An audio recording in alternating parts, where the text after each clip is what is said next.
Hello दोस्तों, नमस्कार। कैसे हो आप सभी? आशा करता हूँ कि आप सब लोग स्वस्थ होंगे, मस्त होंगे। तो दोस्तों, आज हम आपके सामने एक नया टॉपिक लेकर आए हैं हिंदी का, जिसका नाम है समास। जो आज हम देखेंगे कि समास की परिभाषा क्या है, समास के प्रकार कितने हैं और किस शब्द में कौन सा समास है, इसकी पहचान हम आसानी से कैसे कर सकते हैं। और हर एग्ज़ाम में जो है, जिसमें भी हिंदी पूछी जाती है, हिंदी विषय पूछा जाता है, उसमें एक ना एक क्वेश्चन हमें समाज से ज़रूर मिलता है। तो हमें ऐसा क्या करें कि हमारा जो भी क्वेश्चन है समाज से संबंधित वो गलत ना हो। तो देखिए, आज हम इसको समाज को बिल्कुल बेसिक से पढ़ेंगे और इसको आसानी से समझेंगे। तो चलिए स्टार्ट करते हैं कि समास क्या है। तो सर्वप्रथम देखिए, समास की परिभाषा की अगर हम बात करें तो शब्दों के मेल को समास कहते हैं। जो शब्द होते हैं, एक या एक से अधिक जो शब्द है, अगर वो आपस में मिल रहे हैं तो शब्दों के मेल को क्या कहते हैं? समास कहते हैं, जिसका अर्थ होता है संक्षिप्त। संक्षिप्त अर्थात छोटा रूप, अर्थात एक हो जाना। तो शब्दों के मेल को क्या कहते हैं? समास कहते हैं। तो ये हो गई समास की परिभाषा कि भाई समास किसे कहते हैं? तो समास कहते हैं शब्दों के मेल को, जिसका अर्थ होता है संक्षिप्त। अब देखिए, शब्दांश के प्रकार की अगर हम बात करें तो जो समास है, मूलतः 4 भेद होते हैं इसके। समास के जो है मूलतः 4 भेद होते हैं। कौन कौन से भेद है मूलतः? मूलतः का मतलब है जो मूल भेद है, अर्थात जो मूल प्रकार है, वो समास के कितने प्रकार है? 4 प्रकार है। कौन कौन से? पहला है अव्ययी भाव समास, दूसरा है तत्पुरुष समास, तीसरा है द्वंद्व समास और चौथा है बहुब्रीहि समास। लेकिन जो तत्पुरुष समास है वो भी 2 भागों में बटा हुआ है। वो कौन कौन से? द्विगु समास और कर्मधारय समास। तो ये इस प्रकार से जो है समास की अगर हम बात करें तो 6 प्रकार हो जाते हैं। लेकिन अगर मूल जो भेद है, अगर मूल प्रकारों की बात करें तो समास के जो मूल प्रकार है वो कितने हैं? 4 प्रकार है। अच्छा, अब हम देखते हैं कि भाई अव्ययी भाव जो समास है, इसकी जो अगर हम शॉर्ट जो देखें पहचान क्या है, तो वो है कि भाई जहाँ भी अव्ययी भाव समास होगा वहाँ प्रथम पद प्रधान होगा। प्रथम पद प्रधान कैसे होगा वो अभी हम एग्जाम्पल के द्वारा समझेंगे। तो अभी आप इतना याद रखिए कि जो अव्ययी भाव समास है उसमें जो है प्रथम पद प्रधान होगा। तत्पुरुष समास में क्या होगा?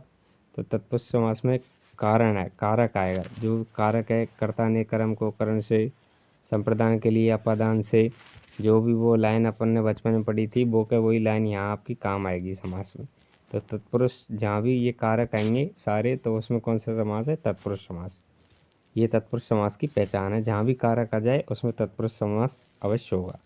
द्वंद्व समास की क्या पहचान है? तो द्वंद्व समास, ये जो चिन्ह होता है एक योजक चिन्ह जिसे हम कहते हैं हाइफन चिन्ह, तो जो ये चिन्ह है वो द्वंद्व समास में आएगा। अर्थात जो भी शब्द जिनके बीच में ये चिन्ह लगा हुआ है वो किस समास की पहचान है? तो वो है द्वंद्व समास की पहचान। बहुब्रीहि समास की अगर पहचान की बात करें हम, तो बहुब्रीहि समास में जो है कोई तीसरा पद प्रदान होगा, अर्थात 2 पद मिलकर संक्षिप्त होना। अभी हमने पढ़ा है कि भाई 2 पद मिलेंगे, तो मिलेंगे तो है बहुब्रीहि समास में, ये तो हमें पता है। लेकिन जो शब्द मिलेंगे तो उनका क्या है? तीसरा ही अर्थ निकलेगा। अर्थात जो दोनों शब्द मिलकर बनेंगे तो उसका एक नया रूप निकलेगा, नया अर्थ निकलेगा। वो कैसे निकलेगा वो अभी हमें एग्जाम्पल की दृष्टि से देखेंगे। अभी हमें इतना याद रखना है कि भाई जब भी 2 शब्द मिले और तीसरा अर्थ निकले तो वो किस प्रकार का समास है? वो है बहुब्रीहि समास। द्विगु समास की अगर हम बात करें तो द्विगु समास जो है उसमें प्रथम पद जो है संख्यावाची होगा। कौन से समास में होगा? द्विगु समास में। देखिए, यहाँ कंफ्यूज नहीं होइएगा द्विगु और द्वंद्व। तो द्वंद्व में जो है द्वंद्व की सीधी सी पहचान है, जिसमें भी हाइफन चिन्ह आएगा वो तो है द्वंद्व। और द्विगु समास में क्या होगा? प्रथम पद संख्यावाची होगा। कर्मधारय समास, कर्मधारय समास की क्या पहचान है?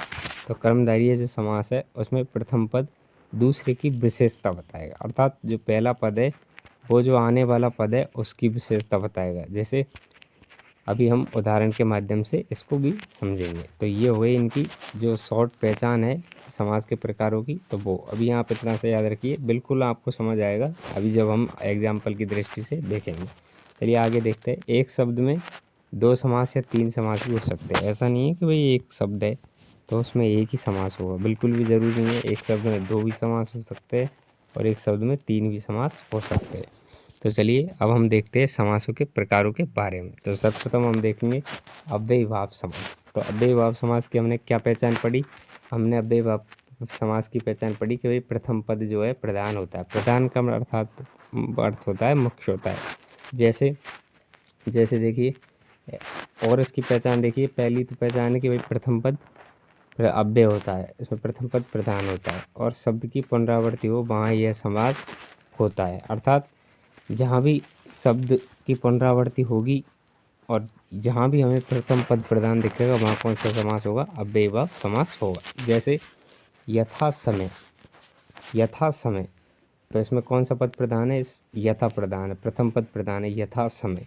से ना लायक, तो कौन सा शब्द प्रधान है? पहला जो प्रथम शब्द है वो इसमें क्या है? प्रधान है। तो इस प्रकार से हम इसकी पहचान कर सकते हैं आसानी से कि अव्ययीभाव समास जो है कौन से शब्द में है। तो देखिए एक एक उदाहरण और देखते हैं हम इसके। ये सारे एग्जाम्पल है जो इसके ये अव्ययीभाव समास के। तो देखिए बेखटके, बेखटके का अर्थ होता है बिना खटके, अर्थात इसमें प्रथम पद प्रधान है, बे यानी बिना। तो बिना इसमें क्या है?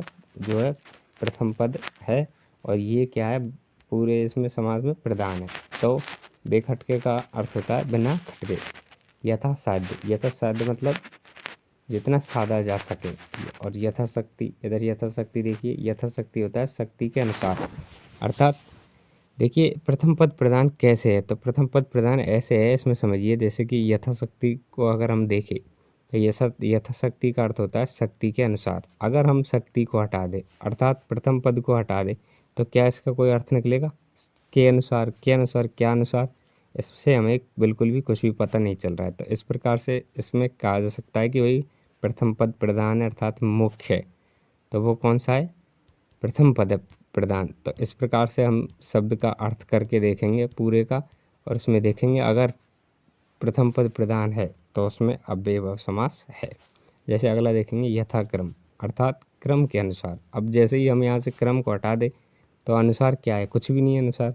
तो इस प्रकार से प्रथम पद प्रधान है इसमें, तो प्रथम पद प्रधान है तो इस जगह कौन सा समास हो जाएगा? अव्ययीभाव समास हो जाएगा। अगला सेंटेंस उदाहरण देखते हैं हम। अगला है आजन्म, आजन्म अर्थात जन्म से। तो इसमें भी कौन सा समास है? अव्ययीभाव समास है। तो देखिए इस प्रकार से हम और कई सारे उदाहरण हैं, इनको जल्दी से देखते हैं। तो देखिए आमरण, आमरण होता है मरण तक, तो अर्थात प्रथम पद प्रधान है मरण। तो इस प्रकार से इसमें कौन सा समास हो जाएगा? इसमें हो जाएगा अव्ययीभाव समास। इधर देखिए याव जीवन, याव जीवन होता है जब तक जीवन है। प्रतिदिन, प्रतिदिन होता है प्रत्येक दिन। तो प्रति में क्या है? प्रथम पद प्रत्येक, तो वो क्या है? प्रधान है। तो इस प्रकार से हम कह सकते हैं कि इसमें अव्ययीभाव समास है। आजीवन, जीवन पर्यंत। रातों रात, रात ही रात में। कानो कान, कान ही कान में। तो इस प्रकार से कौन सा पद प्रधान है? इन सब में प्रथम पद प्रधान है। तो इस पर देखिए बार बार, बार बार, बार के बाद बार। तो इस प्रकार पल पल, आप, तो ये सब में क्या है? अव्ययीभाव समास है। तो और देखिए इसमें और क्या पहचान है इसकी, तो किस प्रकार से हम जो है पता लगा सकते हैं। देखिए यहाँ पे आप कंफ्यूज नहीं होएगा। जैसे अभी अपन ने पढ़ा था कि द्वंद्व समास की क्या पहचान है, तो द्वंद्व समास की पहचान है हाइफन चिन्ह, अर्थात योजक चिन्ह। तो आप ये कह सकते हैं कि भाई हमने अभी ये पढ़ा है कि बार बार, तो इसमें क्या आ रहा है? योजक चिन्ह आ रहा है, तो इसमें तो द्वंद्व समास होना चाहिए। लेकिन ऐसा नहीं है, क्योंकि ये एक ही शब्द है, एक ही शब्द है।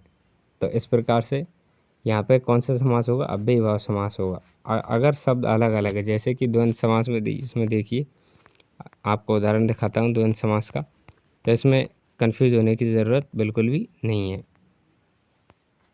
जैसे इसमें देखिए, जैसे कि पाप और पुण्य, 2 और 4, भला और बुरा, हानि और लाभ, सुख और दुख, इस प्रकार के शब्द जो अलग अलग अर्थ निकले उनका, अगर उसमें हाइपन का चिन्ह, योजक चिन्ह है, तो फिर वहाँ पर कौन सा समास है? द्वंद्व समास है। ये नहीं है कि जैसे अभी अपन पढ़ रहे कि बार बार, तो बार बार में योजक चिन्ह देखा और सीधा ही लगा दिया कभी इसमें कौन सा समास है कि अव्ययीभाव समास है। तो इस प्रकार से बिल्कुल भी नहीं करे, और इस चीज़ का विशेष ध्यान रखें। जैसे मंद मंद, धड़ धड़, धीरे धीरे, धड़ाधड़, आप, पल पल, बार बार, इस सब में क्या लगा है? योजक चिन्ह लगा है, अर्थात हाइपन चिन्ह लगा हुआ है। तो इस प्रकार से बिल्कुल कन्फ्यूज नहीं हो। जो शब्द अलग अलग है, जैसे अभी देखा आपने भला बुरा, तो इस प्रकार के कोई शब्द है जो उनका अलग अलग अर्थ निकल रहा है, तो उसमें क्या है? द्वंद्व समास है। वहाँ पे ये नहीं है अव्ययीभाव समास। तो इस बात का विशेषकर ध्यान रखें।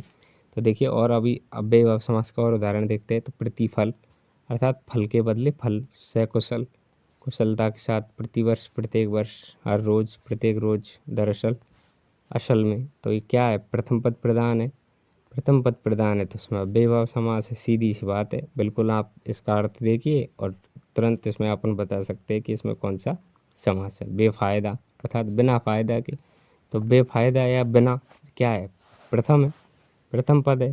तो इस प्रकार से हम इसमें कह सकते हैं कि जिसमें भी प्रथम पद प्रधान है उसमें क्या है, अव्ययीभाव समास है। ये और काफ़ी उदाहरण है, जैसे एक और देखते हैं हम। दर हकीकत होता है हकीकत में, अर्थात हकीकत में बिल्कुल जो फैक्ट है, जो सच्चाई है, तो वो क्या होता है, दर हकीकत। अजान होता है घुटनों तक, अकारण होता है बिना कारण। तो इस सब में क्या है, प्रथम पद प्रधान है। तो इस प्रकार से हम क्या कर सकते हैं, अव्ययीभाव समास की पहचान आसानी से कर सकते हैं। इसके बाद हम देखेंगे, हमने इसके बाद देखा द्वंद्व समास। तो द्वंद्व समास की क्या पहचान है, तो द्वंद्व समास में हमने सीधी सी पहचान देखी कि क्या आता है, योजक चिन्ह आता है। और उसमें जब भी हम उसका विग्रह करते हैं, समास एक तो होता है समास कि इसमें कौन सा समास है, और एक होता है समास विग्रह।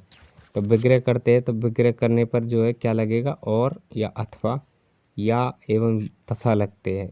जिन शब्दों में विग्रह करने पर और अथवा या एवं तथा, जैसे समास का अर्थ होता है संक्षिप्त अर्थात एक करना, और विग्रह का मतलब होता है अलग अलग करना। तो जब भी हम दो शब्दों को अलग करेंगे, जैसे माँ बाप, तो ये क्या किसका उदाहरण है, ये द्वंद्व समास का उदाहरण, माँ बाप। तो जैसे ही हम इसको अलग करेंगे तो यहाँ से देखिए शब्द आ जाएंगे माँ और बाप। तो इस प्रकार से पहचान हम देख सकते हैं कि जिनमें या तो सीधा योजक चिन्ह होगा, फिर तो अपन को कोई दिक्कत ही नहीं है, लेकिन अर्थ अलग अलग निकलना चाहिए। ये नहीं है कि बार बार, तो बार बार में क्या है, बार बार में वो नहीं है द्वंद्व समास, बार बार में है अव्ययीभाव समास, जैसा कि अपन ने अभी पढ़ा, क्योंकि उसमें क्या है, अलग अलग अर्थ निकलना चाहिए। तो उसमें यही द्वंद्व समास होगा। तो देखिए द्वंद्व समास में क्या है, और द्वंद्व समास में हाइफन चिन्ह लगा हुआ है, ये तो आपको पता है। और जैसे ही हम समास विग्रह करेंगे तो हाइफन चिन्ह के स्थान पर या, तथा, अथवा और ये सारी चीज़ें लग जाती है। तो इस प्रकार देखिए द्वंद्व समास है, इसके भी वैसे दो भाग है, लेकिन इनको अपन को देखना नहीं है, बिल्कुल इस तरह से कन्फ्यूज नहीं होना है कि ये समास के प्रकार नहीं है। ये द्वंद्व समास के दो भाग है, इतरेतर द्वंद्व और एक और है इसमें जो वैकल्पिक द्वंद्व। वैकल्पिक होता है विकल्प दो में से एक, बहुत होता है वैकल्पिक। और इतरेतर का अर्थ होता है जो और से जुड़ा हो। इतरेतर द्वंद्व जो क्या है, इसकी क्या पहचान है, ये और से जुड़ा हुआ है। जैसे कि अभी हम देखते हैं द्वंद्व समास का उदाहरण, जैसे माँ और बाप। माँ और बाप या माता या पिता, जो भी कुछ भी हम कह सकते हैं। तो इसका मतलब होता है माँ और बाप, माँ बाप, और योजक चिन्ह लगा हुआ है तो इसके स्थान पर क्या आ जाएगा, और आ जाएगा। जैसे गाय बैल, तो गाय और बैल, स्त्री पुरुष, स्त्री और पुरुष, सीधा सादा, सीधा और सादा। तो इस प्रकार से हम जिसमें भी शब्द में योजक चिन्ह है, लेकिन उसका अर्थ जो है अलग अलग निकलना चाहिए, ये बात को विशेष कर ध्यान रखें। तो उसमें क्या होगा, द्वंद्व समास होगा। तो इस प्रकार देखिए इसमें एक और समाहार द्वंद्व भी जो है, द्वंद्व का जो प्रकार है, तो इसमें क्या है, समाया या बैठा है। तो क्या बैठा है, इत्यादि, आदि, इस प्रकार के जो शब्द है ये इसमें समाये होते हैं। जैसे जीव जंतु इत्यादि, चाल चलन आदि, रहन सहन आदि, इस प्रकार हम लगा सकते हैं इन शब्दों के अंत में। तो इसमें क्या दिख रहा नहीं है, लेकिन इसमें कहीं ना कहीं ये सारे शब्द जो छुपे बैठे। तो इस प्रकार ये कौन से समास में होंगे, तो ये होंगे समाहार द्वंद्व में। समाहार मतलब समाये हुए, समाये हुए का मतलब छुपे हुए है। इस प्रकार के शब्द, उन सब में क्या होगा, जो है समाहार द्वंद्व होगा। भूल चूक आदि, बोलचाल आदि, आत्पाव आदि, भूत प्रेत आदि, मोटा ताजा आदि, बहू बेटी आदि। तो इस प्रकार के जो है शब्द होंगे, उन सब में क्या होगा, समाहार। जैसे द्वंद्व समास की पहचान तो हम योजक चिन्ह देख के ही कर लेंगे, लेकिन इतरेतर द्वंद्व आएगा तो उसमें और जुड़ा हुआ होगा, समाहार द्वंद्व आएगा तो उसमें इस प्रकार के आदि इत्यादि शब्द जुड़े होंगे। तो इस प्रकार से हम आसानी से समास की पहचान कर सकते हैं। अगला देखिए, अगला हम देखेंगे वैकल्पिक द्वंद्व। जो वैकल्पिक द्वंद्व समास है, तो इसको देखिए, विकल्प का मतलब होता है विकल्प दो में से एक, वैकल्पिक द्वंद्व। तो इसमें देख पाप या पुण्य, तो इसमें से दो में से एक मतलब एक ही चीज़, जैसे या तो पाप ही या फिर पुण्य। बहुत थोड़ा बहुत, या तो थोड़ा ही या बहुत ही। सुख दुख, या तो सुखी या दुखी। हानि और लाभ अर्थात या तो लाभ ही या हानि, भला बुरा अर्थात या तो बुरा या भला, 2 और 4। तो ये क्या है, इन सब में योजक चिन्ह लगा हुआ है। तो इस प्रकार से ये तो हो गया द्वंद्व, लेकिन विकल्प से जुड़े हुए, जैसे पाप या पुण्य या से जुड़े हुए, थोड़ा या बहुत, थोड़ा या बहुत। तो ये सब क्या है, वैकल्पिक द्वंद्व है। तो इस प्रकार से हम द्वंद्व समास हमारा समाप्त होता है। इसकी छोटी सी पहचान है कि जिसमें और आएगा वो तो है इतरेतर द्वंद्व है, और जिसमें समाया बैठा है इत्यादि आदि इस प्रकार के शब्द है वो समाहार द्वंद्व है। और वैकल्पिक द्वंद्व में क्या होगा, वैकल्पिक द्वंद्व में 2 में से 1 होगा, अर्थात या तो दो है, जिस प्रकार से पाप और पुण्य 2 है, बहुत और थोड़ा 2 है। तो इस प्रकार इनमें से एक ही होगा, या तो पाप या पुण्य, या सुख या दुख, या 2 या 4। इस प्रकार से हम वैकल्पिक द्वंद्व को समझ सकते हैं। अगला समास है हमारा कर्मधारय समास। तो कर्मधारय समास की विशेषता है कि भाई कर्म धारण होगा, अर्थात विशेषण विशेष का बोध होता है, विशेषण विशेष का बोध होता है। एक पद दूसरे पद की क्या बताता है, विशेषता बताता है। तो वो है अपना कर्मधारय समास, जिसमें कि एक पद दूसरे पद की विशेषता बताएगा। तो इसके उदाहरण देखिए, जैसे नील कमल। तो नील कमल, इसमें 2 पद दिखाई दे रहे हैं आपको, नील और कमल। तो क्या है, प्रथम पद जो है दूसरे पद की विशेषता बताएगा। तो नील कमल का अर्थात होता है जो कमल नीला है। तो इस प्रकार प्रथम पद दूसरे पद की विशेषता बता रहा है, वो कौन सा समास है, कर्मधारय समास है। महाजन, महान है जो जन, अर्थात जो व्यक्ति बहुत महान है उसके लिए ये सब प्रयुक्त होता है महाजन। तो क्या है, इसमें प्रथम पद दूसरे पद की विशेषता बता रहा है। तो इस प्रकार से इसमें कौन सा समास हो जाएगा, कर्मधारय समास हो जाएगा। नील गाय, अर्थात नीली है जो गाय। सद्गुरु, सत्य है जो गुरु। शुभागम, शुभ है जो जिसका आगमन, या शुभ है जो आगमन, वो क्या है, शुभागमन। तो इस प्रकार कैसे पता लगा सकते हैं कि प्रथम पद जो है दूसरे पद की विशेषता बताए। जैसे मिर्च काली, काली मिर्च, तो किस प्रकार की, मीठी है काली है, तो काली है मिर्च। तो इस प्रकार से प्रथम पद दूसरे पद की विशेषता बताएगा। जैसे मर्द जवा, मर्द जवा होता है मतलब जवान मर्द। तो किस प्रकार का मर्द है, जवान मर्द है। तो क्या है, प्रथम पद क्या बता रहा है, दूसरे पद की विशेषता बता रहा है। तो प्रथम पद जहाँ भी दूसरे पद की विशेषता बताए उन सब में क्या होगा, कर्मधारय समास होगा। जैसे मझधार, मझ है जो धार, किस प्रकार की, मझ है। जैसे बड़ा घर, किस प्रकार का घर है, बड़ा घर है। तो प्रथम पद दूसरे पद की विशेषता बता रहा है, तो इसलिए इसमें कौन सा समास हो जाएगा, कर्मधारय समास हो जाएगा। महात्मा, महान है जो आत्मा। महाराजा, महान है जो राजा। मीनाक्षी, मीन जैसी आंखों वाली जो होती है मीनाक्षी। तो किस प्रकार की आंखों वाली, मीन जैसी आंखों वाली।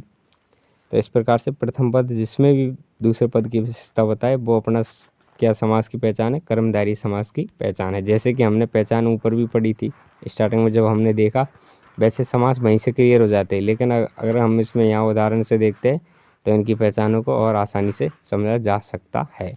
नहीं देखिए, जो अपन ने पढ़ा अव्ययभाव समास पढ़ा, प्रथम पद प्रधान होता है, तत्पुरुष में पढ़ा अपन, तत्पुरुष नहीं सॉरी द्वंद्व पढ़ा, उसमें योजक चिन्ह आया। अब हम कर्मधारय पढ़ रहे, उसमें प्रथम पद दूसरे पद की विशेषता बता रहा है। तो इस प्रकार से ये छोटे छोटे ये जो शॉर्ट ट्रिक्स है इनको अगर हम याद कर लेंगे तो इससे ही हमारा जो है समास का क्वेश्चन कभी भी गलत नहीं होगा। और हम जैसे ही उदाहरण के साथ समझ रहे हैं तो आशा करता हूँ बिल्कुल आपको जो है अच्छे से समझ आ रहा होगा। तो अगला देखिए और देखते हैं हम, जैसा कि अब हम देखेंगे द्विगु समास। तो द्विगु समास की हमें क्या पहचान बताई थी। तो द्विगु समास की पहचान थी कि भाई प्रथम पद जो है संख्यावाची हो। संख्यावाची कैसा शब्द होता है भाई, मैं तो जानता ही नहीं संख्यावाची, कोई सोच रहा हो तो इसका अर्थ होता है जैसे नव, एक, सप्त। तो इस प्रकार क्या है, ये संख्यावाची शब्द है। तो इस प्रकार के शब्द जहाँ भी हमें दिखेंगे, जहाँ भी इस प्रकार के शब्द हमें दिखेंगे तो वो क्या होगा, उसमें द्विगु समास होगा। तो देखिए इसमें देखते हैं हम, समूह, प्रथम पद संख्या का बोध कराता है। विग्रह करते समय समूह या समाहार शब्द का प्रयोग होता है। तो इसमें देखिए, क्या संख्यावाची, क्या 1 से और 100 तक जितनी भी संख्या लिखी होगी, क्या वो सभी जितनी भी मुझे संख्या दिखेगी सब शब्द में द्विगु समास होगा, ऐसा भी तो हो सकता है। लेकिन नहीं, इस प्रकार के शब्दों में किस प्रकार के में होगा, किस प्रकार के में नहीं होगा, उसकी पहचान भी हम यहाँ देखेंगे। तो 1 से 9 व पूर्णांक संख्याएं द्विगु समास में आती है। 1 से 9 अर्थात 1 2 3 4 5 6 7 8 9। और इनके अलावा पूर्णांक संख्या जैसे कि 10 20 30 40 50 60 70 80 90 100, इस प्रकार की संख्या है। अगर वो किसी शब्द में दिखाई दे रही है तो उस प्रकार के शब्द में जो है द्विगु समास होगा। प्रथम पहचान तो ये है कि भाई जो भी पद होगा वो संख्यावाची होगा। इसके अलावा ये है कि जिसमें भी 1 से 9 और अर्थात पूर्णांक संख्या अर्थात 10 से 10, 20, 30, 40, 50, 60, 70 इस प्रकार की जो संख्या है उनमें सब में द्विगु समास होगा। तो द्विगु समास के कुछ उदाहरण हम देखते हैं। तो देखिए, जैसे कि है नवरात्र। नवरात्र अर्थात नवरात्रियों का जो समूह है उसको क्या कहते हैं? नवरात्र कहते हैं। शताब्दी, 100 शताब्दियों का जो समूह उसको क्या कहते हैं? शताब्दी। त्रिकाल, जैसे इसमें प्रथम पद संख्यावाचक है तीन काल, तो त्रिकाल। नवग्रह, 9 जो ग्रह वो क्या है? नवग्रह। तो नव आ गया तो क्या है? संख्यावाची शब्द है। तो इस प्रकार से इसमें कौन सा समास हो जाएगा? इसमें हो जाएगा अपना जो है द्विगु समास। ठीक। तो और उदाहरण देखिए, उदाहरण हम कितने भी देख सकते हैं, लेकिन जब हमारे एक बार में जो समझ आएगी उसके बाद जो है उदाहरणों का काम बचता है। उदाहरण हम कहीं से भी और प्रैक्टिस कर सकते हैं, लेकिन जब तक हम समझेंगे नहीं बिल्कुल बेसिक से इस चीज़ को, पहचान को समझ नहीं पाएंगे, तो कितने भी उदाहरण देख लो उन सब का कोई फ़ायदा नहीं होगा। और ये जो सारे उदाहरण मैंने यहाँ लिए हैं ये सारे प्रीवियस ईयर उदाहरण हैं। जहाँ तक है आप कोई भी एग्ज़ाम दोगे इन सब उदाहरणों में से ही आपको वहाँ पे क्वेश्चन देखने को मिलेगा। तो इसलिए कम से कम इन उदाहरणों को तो ध्यान से देखें और बिल्कुल भी स्किप ना करें। जैसे सप्तऋषि, 7 जो ऋषि है वो सप्तऋषि। जैसे दुअन्नी, 2 जो आना है। अष्टभुज जो 8 भुजाओं वाला। सप्तमास, 7 जो महा वाला। दशाब्दी जो 10 अवधि है, जो दशाब्दी वाला।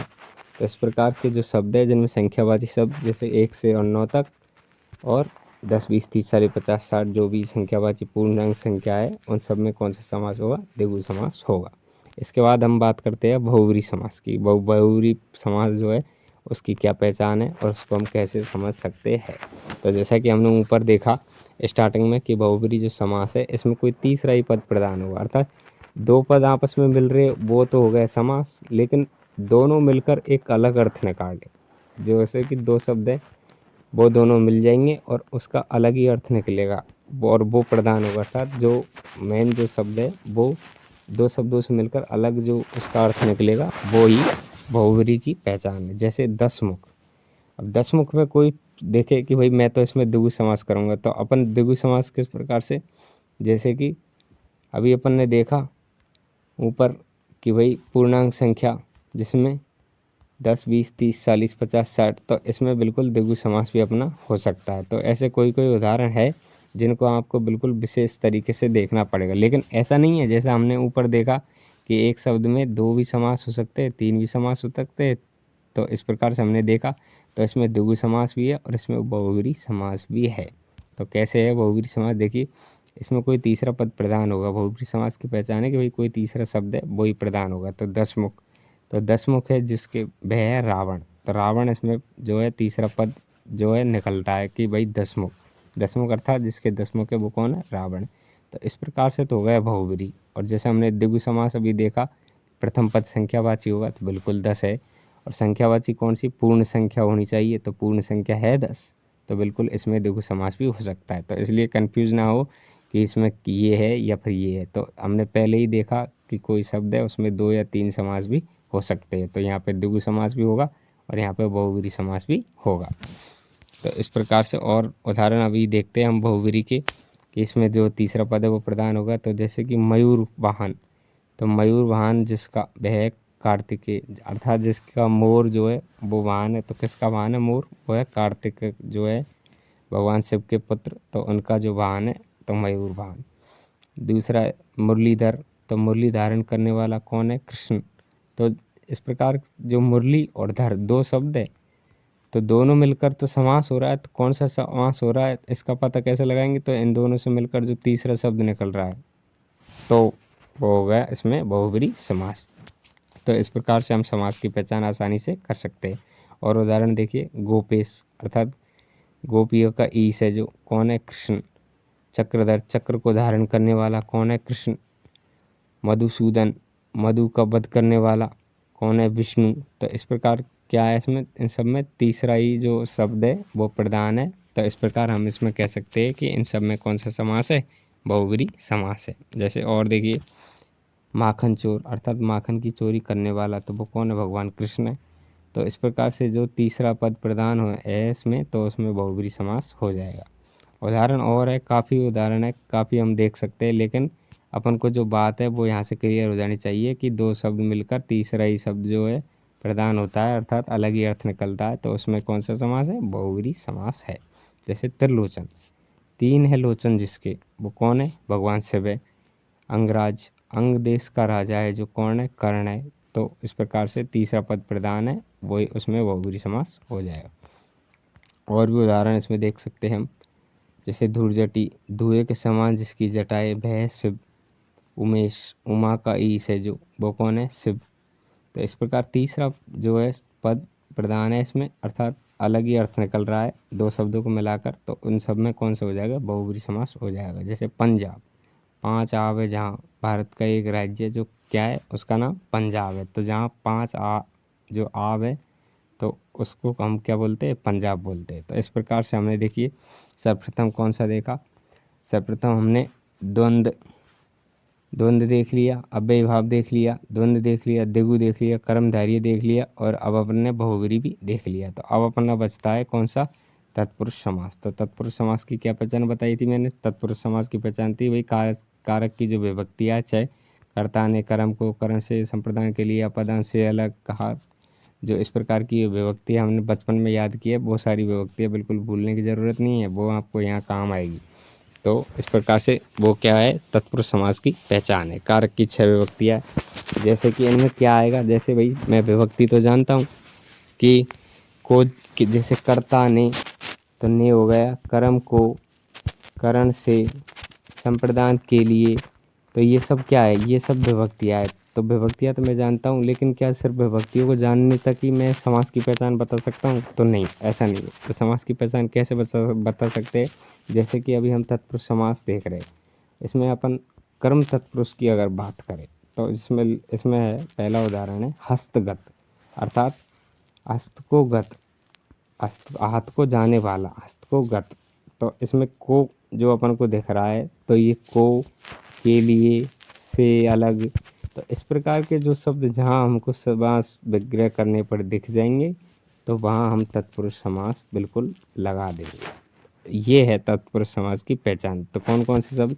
कि को है, के लिए है, कर्ता ने कर्म को करण से संप्रदान के लिए अपादान से अलग, तो इस प्रकार के जो शब्द है, ये को, के लिए, और जो से और करण, ये करण से अपदान से अलग, तो इस प्रकार के जो शब्द है, ये सब किसकी पहचान है? तत्पुरुष समास की पहचान है। तो इसमें अभी हम पहला देखेंगे करण तत्पुरुष। कौन सा देखेंगे? करण तत्पुरुष।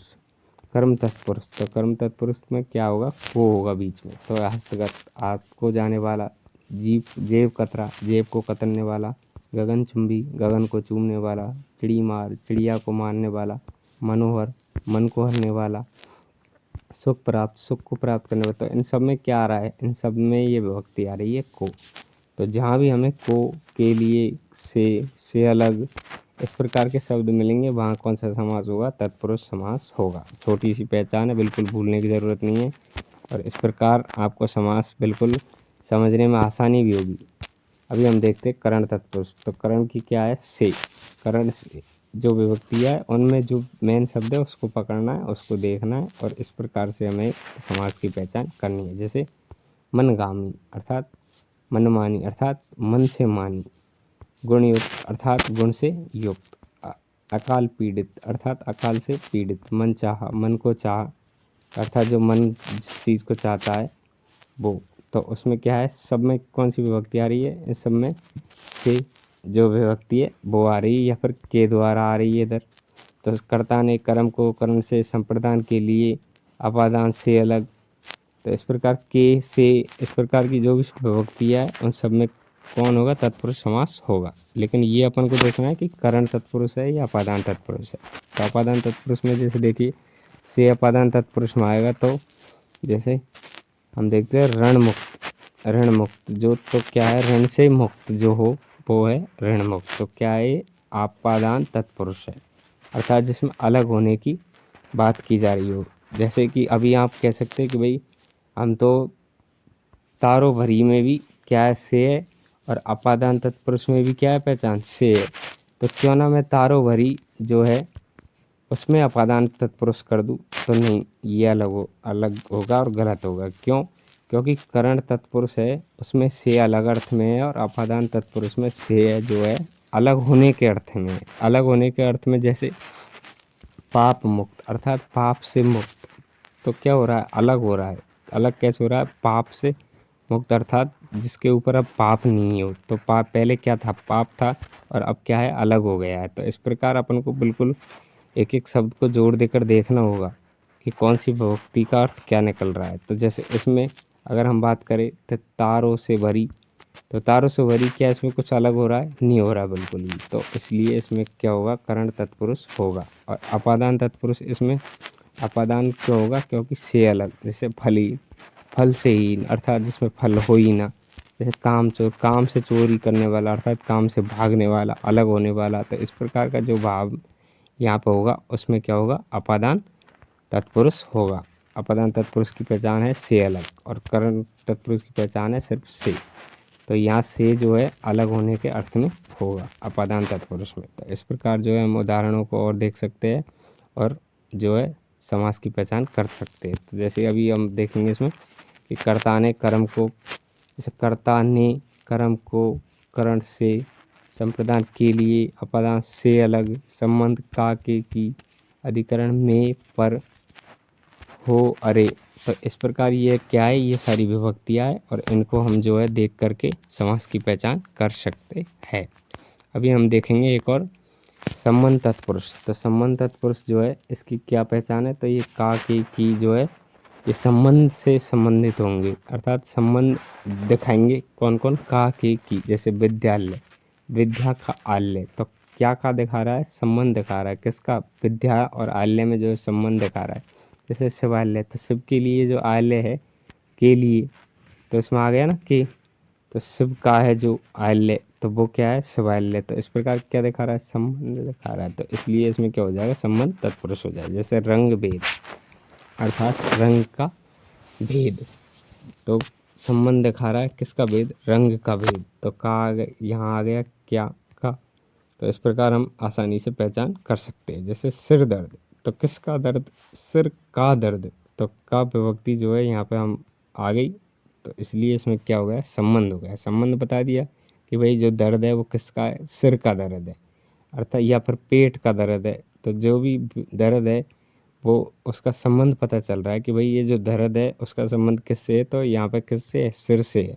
तो इस प्रकार संबंध तत्पुरुष में इन विभक्तियों से हमें संबंध का पता चलता है और इस प्रकार हम इन देख के का के की को देख के क्या लगा देंगे, संबंध तत्पुरुष समास लगा देंगे। जैसे और उदाहरण देखते हैं हम, आकांक्षा अर्थात अक्ष का अंश, तो किसका अंश, अक्ष का अंश।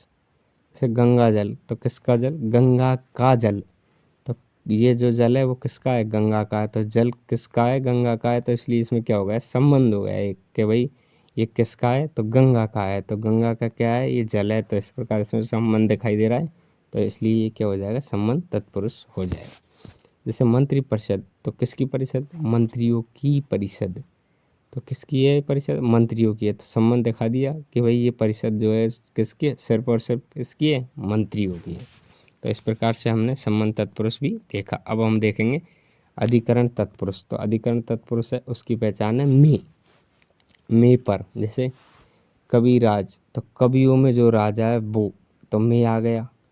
सिर दर्द, सिर में दर्द। जैसे अभी हमने ऊपर देखा वो तो था सिर का दर्द, तो का दिखा रहा है उसमें तो संबंध आ गया, और में दिखा रहा है उसमें क्या आ गया, अधिकरण में पर। जैसे हमने देखा विभक्ति में अधिकरण में पर, तो जहाँ भी में आ गया तो वहाँ क्या हो जाएगा, अधिकरण तत्पुरुष हो जाएगा। जैसे यहाँ विभक्ति याद करोगे, जैसे यहाँ विभक्ति याद करोगे, कर्ता ने कर्म को, जो भी यहाँ लिख रहा है देखिए ये, जैसे कर्ता ने कर्म को, जैसे को कर्म के साथ आया तो आप कर्म तत्पुरुष लगा दो। कर्ता ने के साथ आया तो कर्ता जो है करण से का है तो करण तत्पुरुष लगा दो। संप्रदान के लिए जो है संप्रदान तत्पुरुष लगा दो। अपादान से अलग अलग के अर्थ में आया तो आप अपादान तत्पुरुष लगा देना। तो इस प्रकार के संबंध किस अर्थ में आया तो संबंध तत्पुरुष लगा देना।